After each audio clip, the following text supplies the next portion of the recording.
Once a year, thousands of sharks travel great distances to the frigid waters of Alaska. The sharks make the journey for a predestined encounter with the Pacific salmon. The salmon make their own heroic odyssey to spawn in their home waters to create the next generation. But first, they must outrun the explosive salmon shark, Alaska's icy killer. It is a David and Goliath battle when these two great migrations collide in one of nature's great spectacles.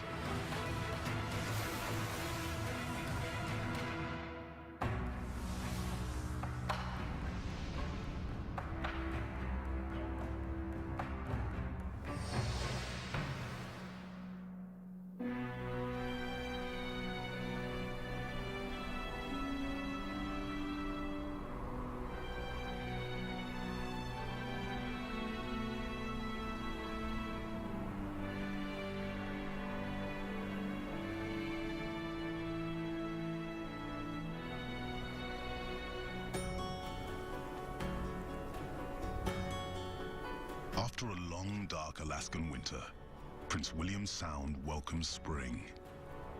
But every season here is adorned in ice.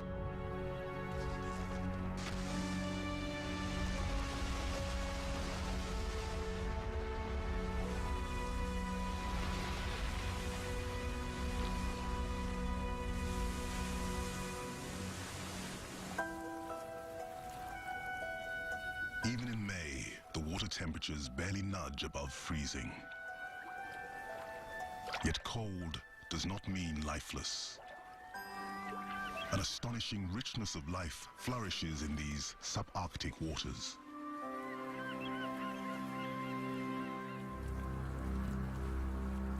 None is more astonishing than the salmon shark, a shark that not only survives, but thrives in this icy crucible. Weighing in at an impressive 225 kilos and growing to a length of around 3 meters, this shark flies through nearly frozen water.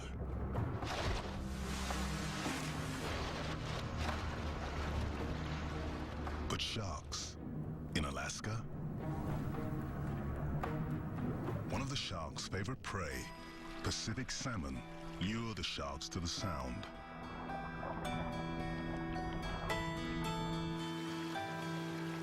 The salmon come to spawn.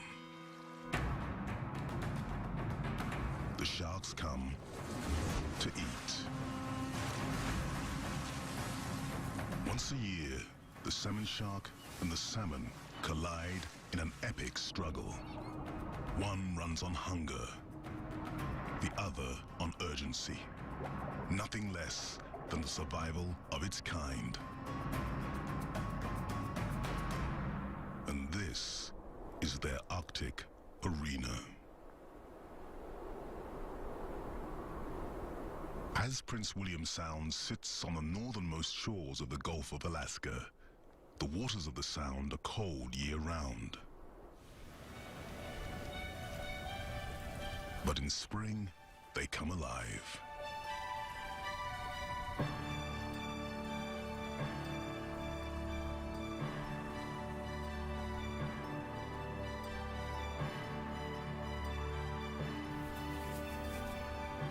Over 1,600 species of birds, fish, and mammals earn their living in these food-rich waters.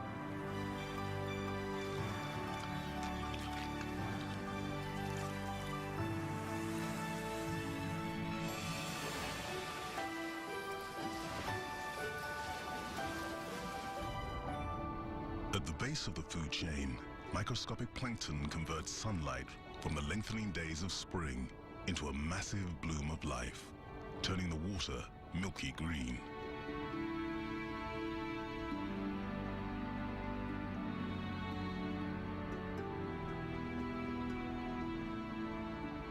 Kelp forests burst with the season's abundance.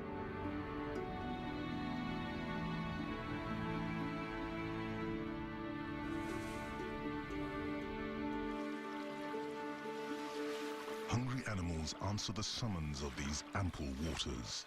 Among them, the salmon shark.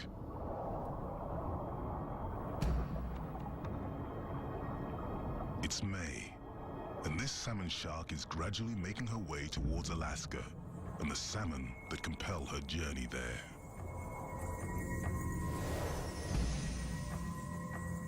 She began her long solo odyssey to Prince William Sound a few months ago in the waters off California, where she was born.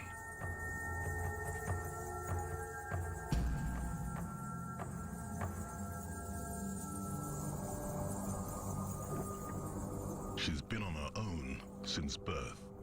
Having had no parenting, she runs on instinct.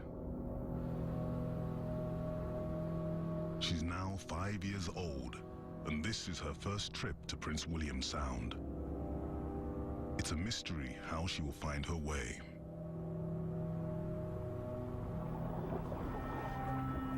No one ever led the salmon shark here. It is somehow just hardwired for this journey. While the predators are coming to feast, the prey have a different, perhaps more compelling drive to reproduce.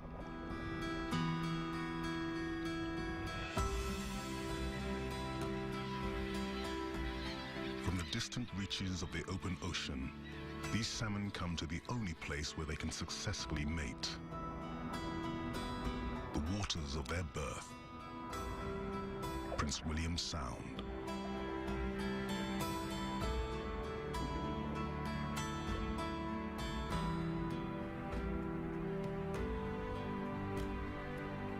Nature has been sculpting this glacial seascape for the past 2 million years.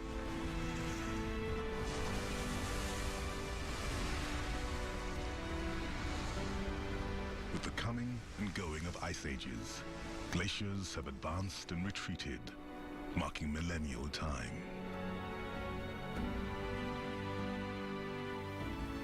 It is this glacial artistry that creates the perfect spawning waters for salmon and perfect hunting grounds for sharks.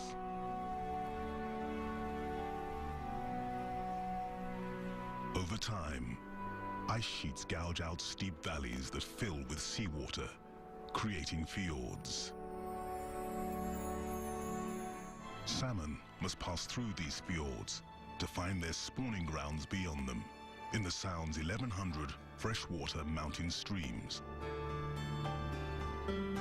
The salmon need to reach these streams to lay their eggs. The salmon sharks will seize this necessity for a predatory advantage, gathering in the fjords, standing between the salmon and the streams they must get to.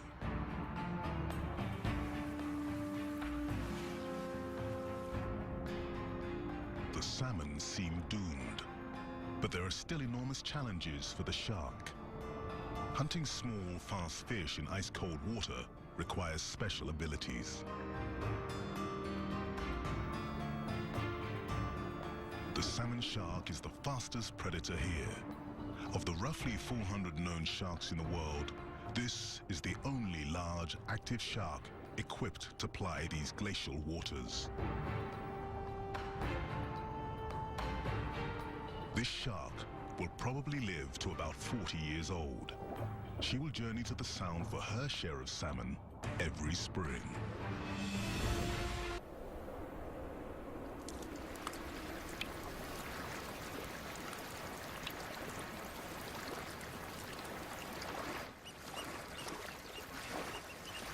For young mammals in the Sound, spring is a time of learning.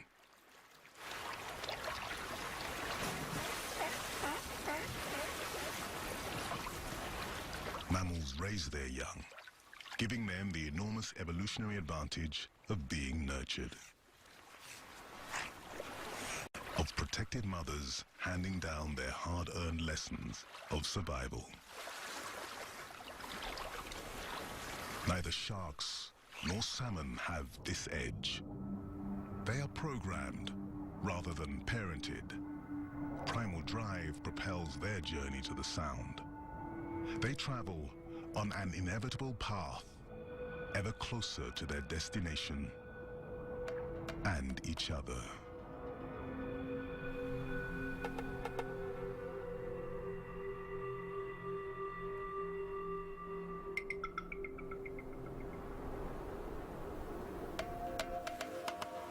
Because of the rigors of surviving here, every creature claims its own niche, its own strategy to survive in this icy world.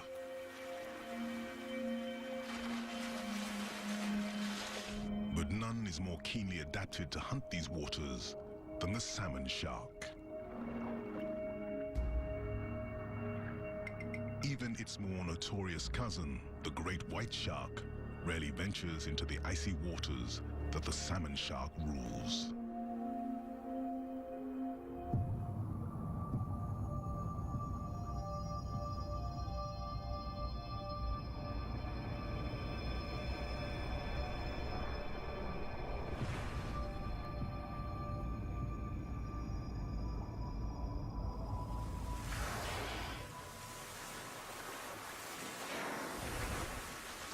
The salmon shark's largest competitor here is not another shark, but rather another apex predator, the orca.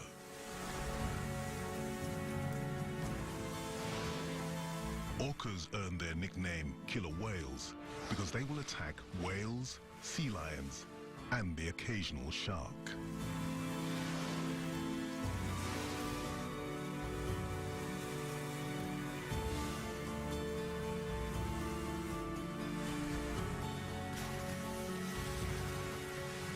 Two predators, the orca and the salmon shark, sharing the same glacial waters, but leading such starkly different lives. One, a member of a lifelong, tightly knit pod of hunters. The other, a relentless loner.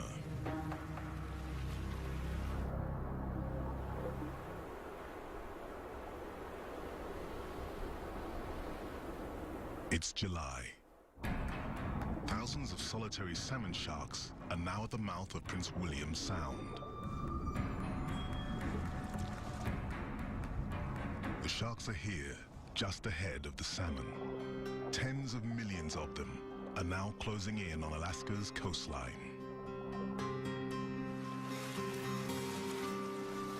Every one of these salmon was born here, in the Sound.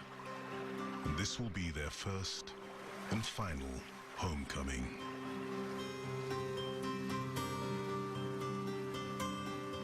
They ventured away from these waters a few years ago to spend their adult lives schooling in the open ocean.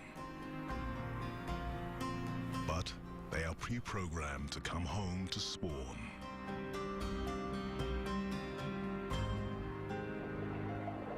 Yet every salmon coming here will die this summer.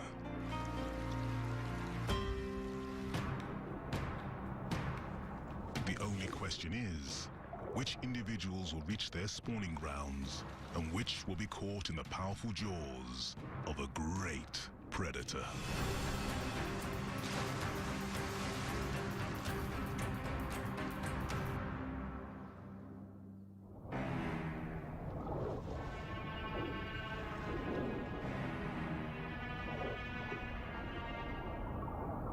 Although humans only recently named the salmon shark, nature perfected this exquisite hunting machine many millions of years ago.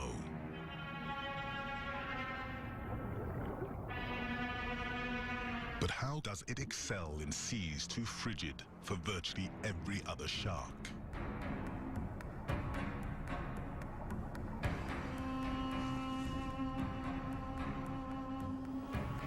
What happens when the salmon shark goes on the prowl?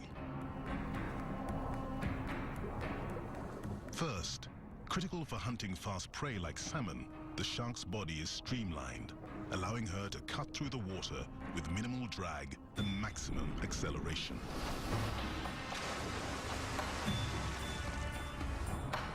Clever camouflage renders the shark practically invisible. Prey above fail to see her dark back. while prey below might mistake her light-colored belly for sky. As a hunt begins, the shark recruits its fine senses of smell and hearing. If a salmon is wounded, the shark will smell blood in the water or hear it thrashing. Along its sides, highly sensitive motion detectors, so-called lateral lines, sense water displacement from the smallest movement of the smallest salmon. Also, fish emit a very weak electric signal. The salmon shark can exploit this. Hundreds of tiny electroreceptors around its snout can detect as little as a millionth of a volt emitted by a salmon. As the shark goes in for a kill, the electroreceptors may help it hit its target.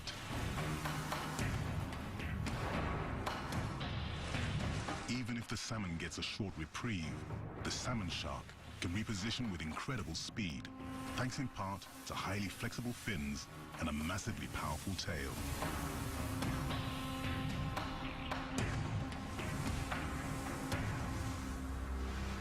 So how can the salmon shark perform at this level of excellence in ice-cold water? Since the vast majority of sharks live in much warmer climes, how does this one prosper here? The salmon shark has an unusual adaptation for surviving in this frigid world. And it's one that enhances every other ability this unique animal has.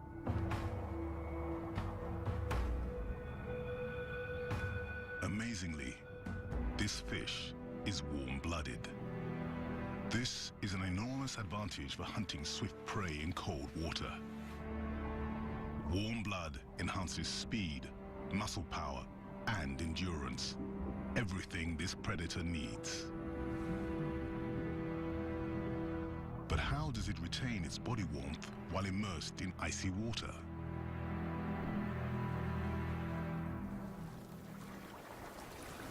The greatest threat to all warm-blooded animals here is heat loss. Hypothermia stalks the animals as lethally as any predator. Of course, there are the familiar ways of staying warm. Warm-blooded mammals, like sea otters, are clad in a fur coat made of up to 150,000 hairs per square centimeter.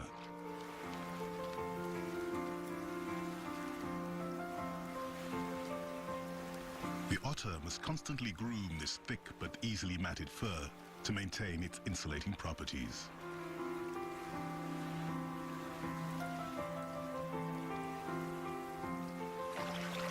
It also must maintain a high metabolic rate by eating up to a quarter of its body weight every day, just to stay alive.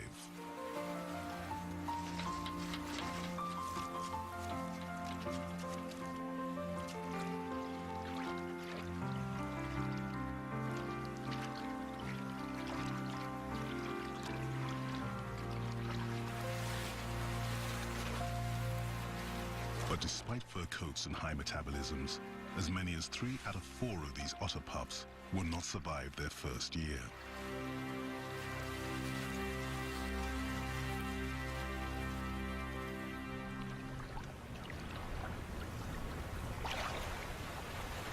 The harbor seal employs a more passive method of staying warm: blubber.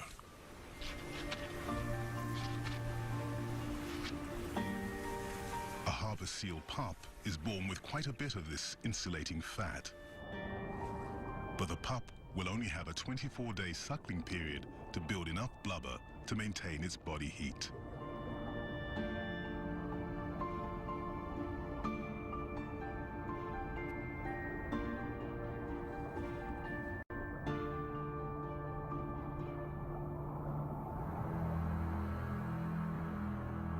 The warm-blooded salmon shark has neither fur nor fat for insulation.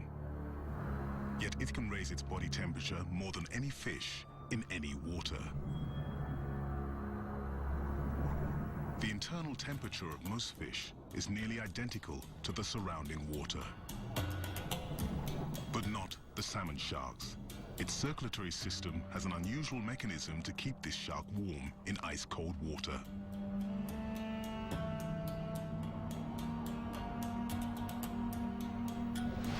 As cold water passes over the shark's gills, it carries oxygen to the blood. The cool, oxygenated blood then travels through the shark's blood vessels. But on its way to muscles and organs, cold blood is warmed by a heat exchange system.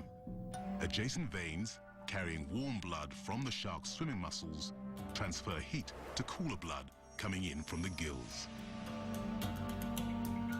The systems that enable the heat transfer are called retia mirabilia, or wonderful networks.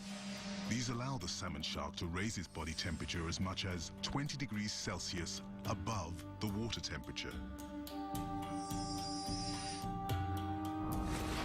With the shark's warm-blooded advantages of speed, agility, and endurance, the cold-blooded salmon seem condemned. Their only hope of escape is in sheer numbers. And numbers there are. Untold millions of salmon swim hundreds of kilometers to arrive at this, their destiny.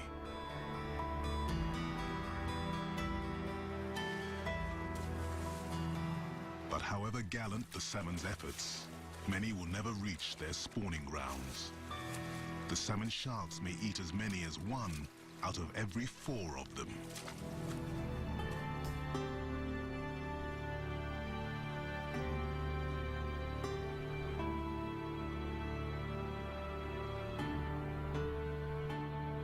The placid waters of Prince William Sound belie the scene of carnage that is about to unfold.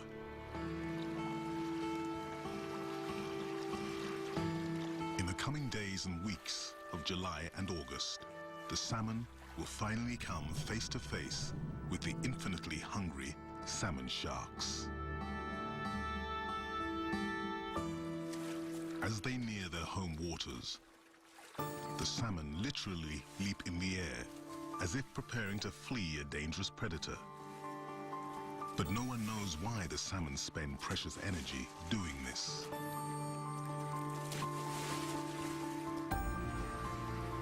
Soon, they will need every bit of their strength. First, to escape the sharks, and then for the epic struggle to return to their breeding grounds, to mate for the one and only time in their lives.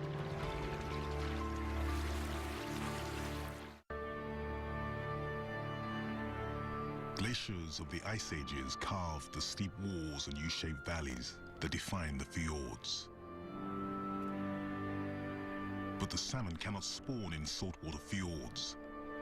They must reach either freshwater streams or the intertidal zone where clear streams meet the salty sea.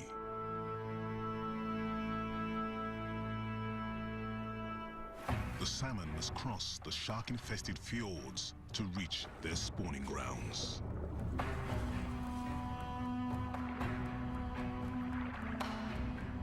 It's late July. The salmon gather in large schools, waiting for the rising tide to help propel them up the fjord.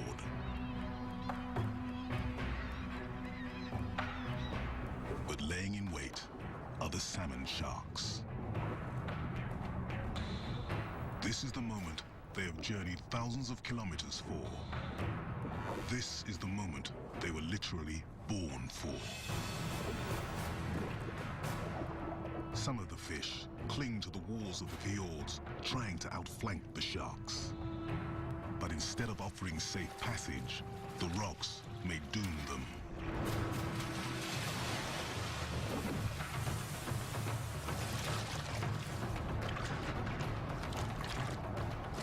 Although sharks have a reputation as primitive, they are brilliant hunters.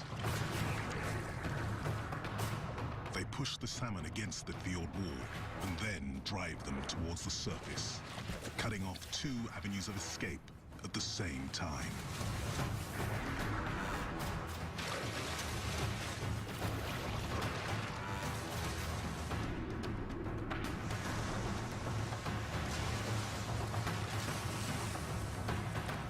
a shark misses on the first strike, it is so flexible and has such endless endurance that it literally runs circles around a fleeing salmon, churning a prison of water until the salmon simply gives up.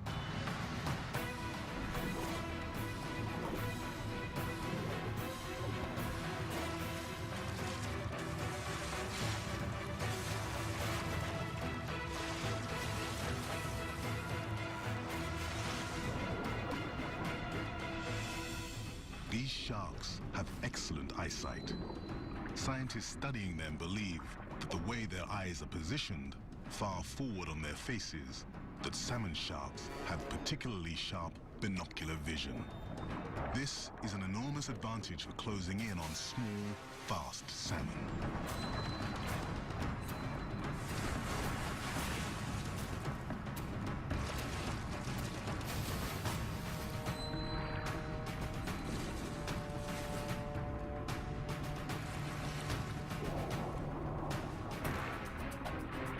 The salmon shark's classic tactic is the vertical attack, deploying its natural speed and camouflage.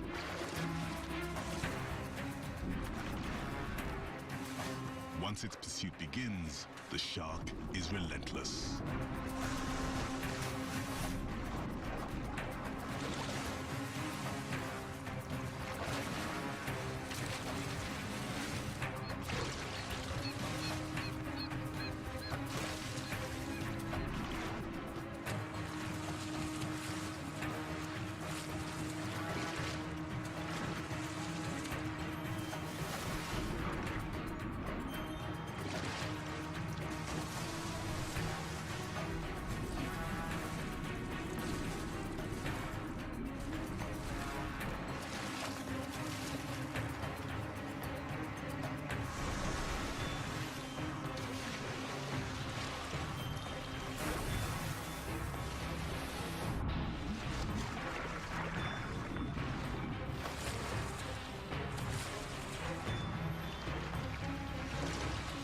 Gorging themselves in waters packed with salmon, many sharks may strike at once.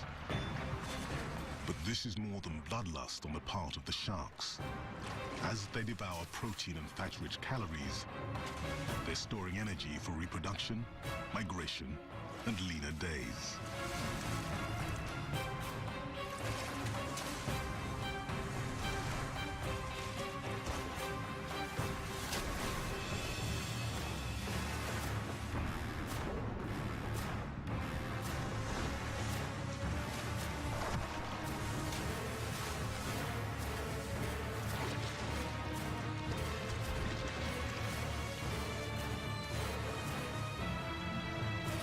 It's clear that the sharks are here to feed a common hunger.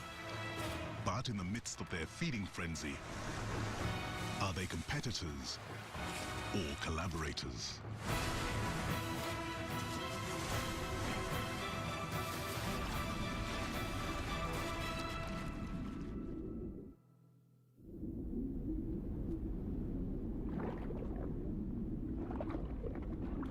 Marine biologists are just beginning to understand the nature of these unusual sharks.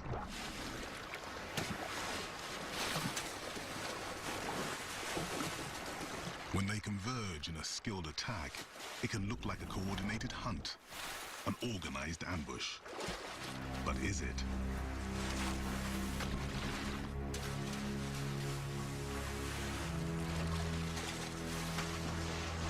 Do they communicate? Do they coordinate? Do these fish plot and plan?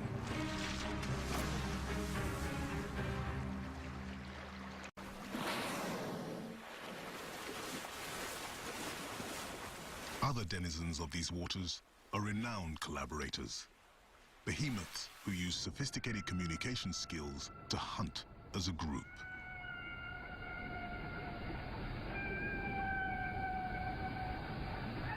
Humpback whales even make specific assignments to individuals within the hunting parties.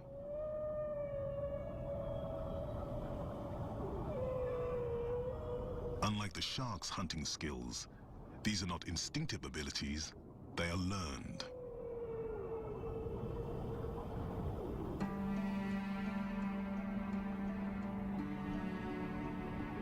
stark contrast to a salmon shark, a humpback mother will teach her calf how to hunt.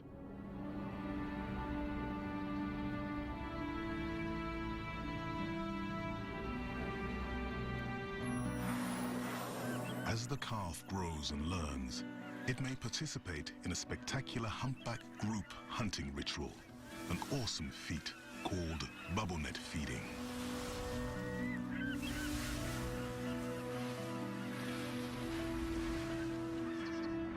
Schools of herring attract the humpbacks, much in the way that the salmon lure the salmon sharks.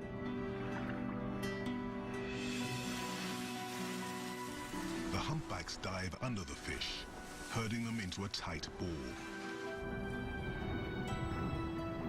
They then blow bubbles, encircling the herring in a curtain of air. The pod leader signals the others to lunge to the surface. In unison, jaws agape. By working collaboratively, each whale can consume thousands of fish in a single gulp.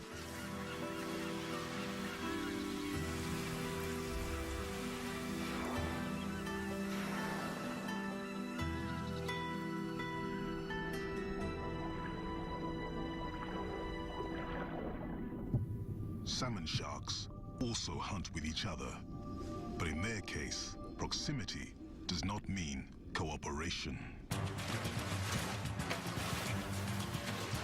Several sharks can strike at once, scattering the hapless fish, enabling each shark to pick off its own target. The sharks appear to have an instinctive understanding of their enhanced power when they work the same waters. A salmon fleeing one shark may fly into the jaws of another. But most biologists believe that the sharks do not coordinate their hunt in the same way that mammals like humpbacks do.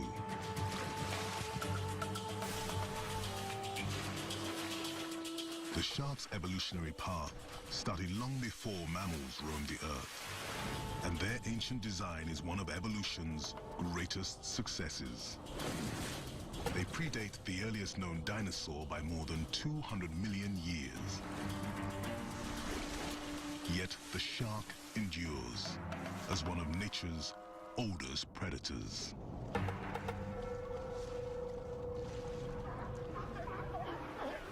Sharks and mammals have, of course, followed very different evolutionary strategies. In Prince William Sound, as elsewhere, some mammals have morphed their bodies through time. Stellar sea lions probably evolved from a bear-like land-based creature 20 million years ago. In fact, their rear flippers turn forward, allowing them still to walk on land. After a fashion.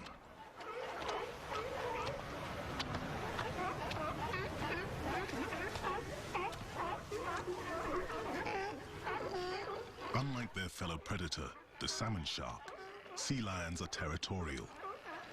A bull establishes his turf and will fight to defend it.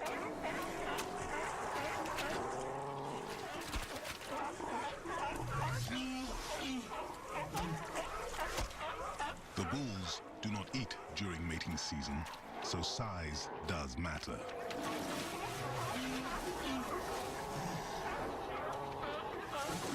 The bigger the bull, the longer he can fast. Less time foraging, more time mating.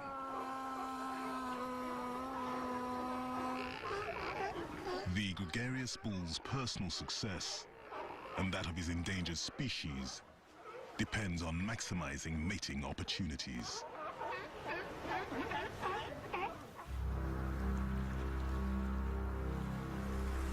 Unlike the sea lions, the salmon sharks are not endangered, and they don't miss a meal in order to reproduce. They will mate in summer and into fall.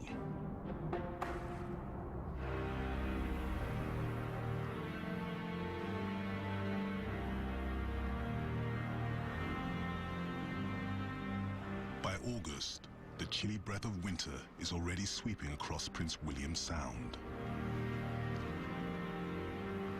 Here, every season but winter passes quickly.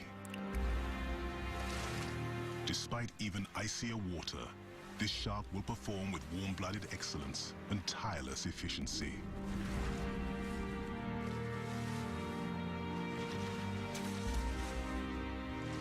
As fall eclipses summer, the days become shorter, darker. The sharks seem to hunt more frequently at the surface without the risk they run on brighter days of burning their sensitive eyes.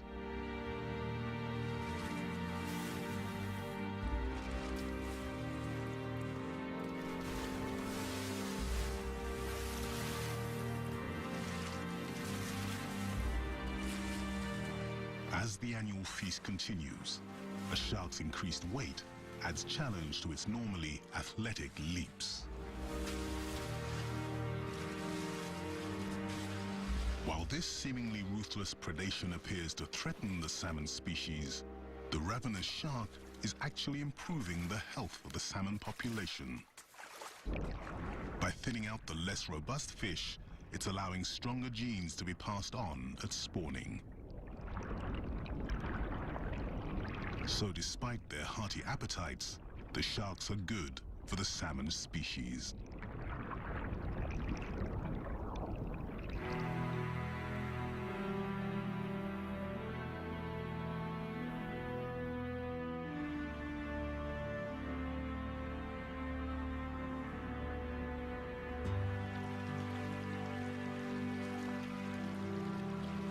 The salmon who have successfully eluded the sharks navigate to the intertidal zone, where seas and rivers merge towards the freshwater streams, where life for most of these salmon begins and ends. They have come hundreds of kilometers and are so close to fulfilling their purpose here. Yet their most critical mission still lies ahead, past another alley of daunting predators.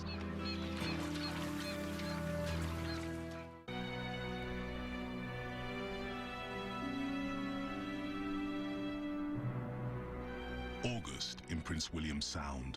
More than a hint of fall is already in the air. The surviving salmon have an even more urgent need to make it to their spawning grounds. Rather than dying in the jaws of a shark, it might be their own nature that will kill them. The fresh water of the mountain streams is already taking its toll. It's now only a matter of a few days before they will all perish. The salmon must overcome their waning strength to make it to the waters of their birth.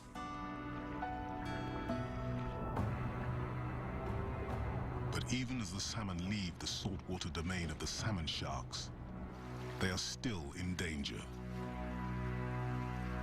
At every bend in the stream, another predator stalks them. It's the salmon's curse to be so nutritious. Brown bears need enormous stores of fat for their impending hibernation. These one-year-olds can now catch their own fish. But a year ago, they were suckling in the den, taking mother's milk enriched by salmon fat.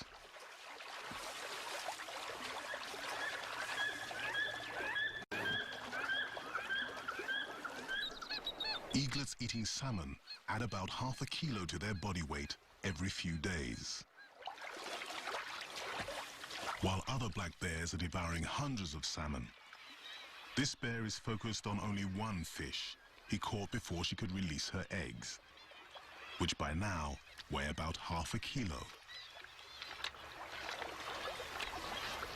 The bear forgoes the meat of the fish and, with the precision of a sushi chef, removes just the roe for a bit of caviar.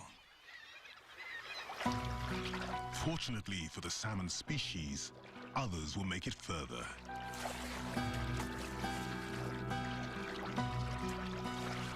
Finally, after swimming hundreds of kilometers, The now dying salmon reach the waters of their birth.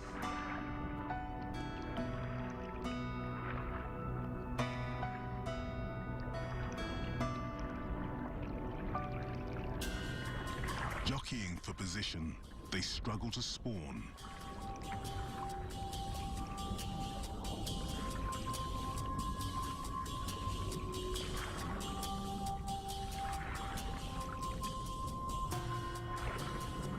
Male salmon, obvious from the sharply hooked snouts that form just prior to breeding, fight each other for females.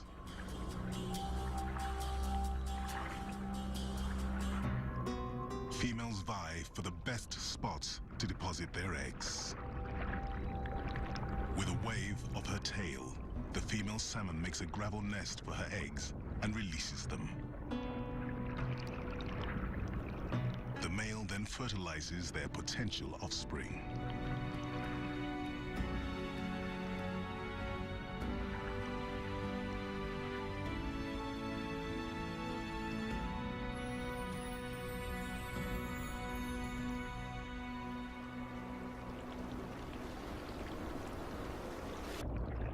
Just as the salmon sharks stalked the salmon, others will hunt their offspring.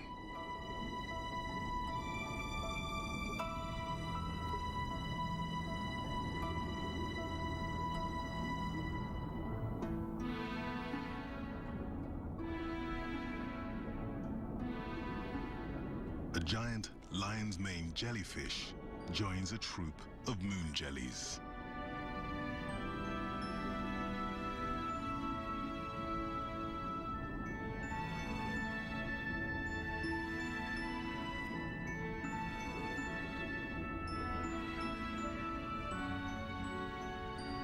Though these magnificent creatures may seem benign, they are in reality a navy of hungry predators, a gelatinous flotilla feeding on tiny salmon eggs and larvae.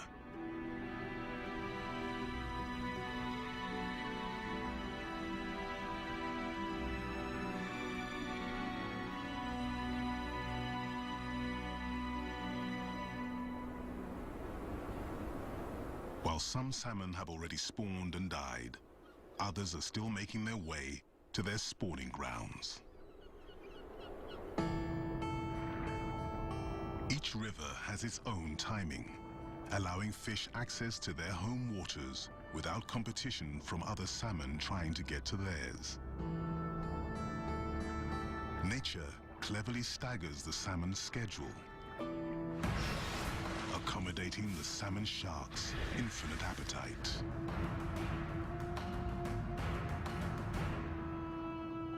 But if, for some reason, the salmon never ran again, salmon sharks would not vanish along with them. The sharks would simply forage for other fish, as they do when the salmon are not running.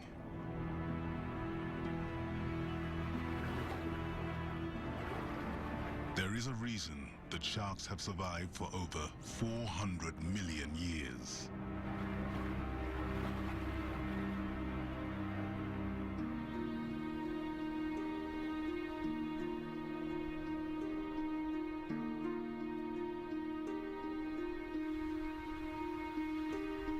By September, most of the salmon are dead.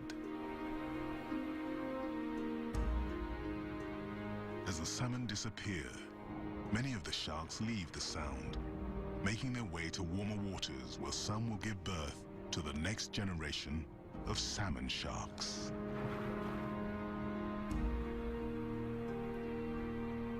With the arrival of winter, Prince William Sound will cloak itself in a different sort of splendor.